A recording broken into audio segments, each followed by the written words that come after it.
Pečių mobilumas ypatingai vidiniai rotacijai gerinti. Tai kaip tai atrodo, parodysiu jums. Mums reikės kažką pasidėti po galvą, tai ne tik gali būti jogos blokas, tai gali būti knyga, kažkas, ką galite atremti, ne? Nes gali pavargti kaklas.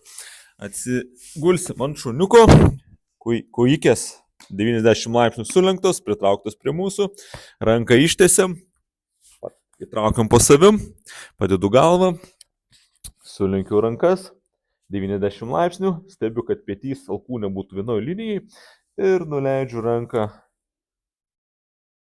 į tam tikrą vietą, kur jau pradedu jausti tempimą per petį. Kaip pavyzdys, man čia tempia, tai čia ir sustoju. Čia pabūsim nurodytą laiką programėliai.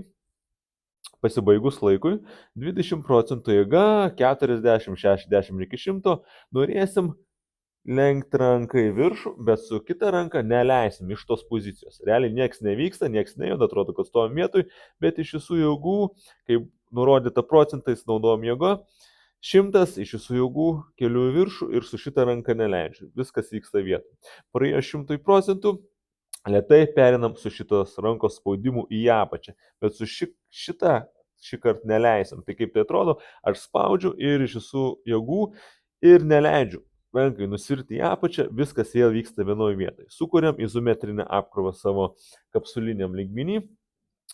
Praeina 10 sekundžių, kiek nurodyta programėliai. Giliai įkvėpiu.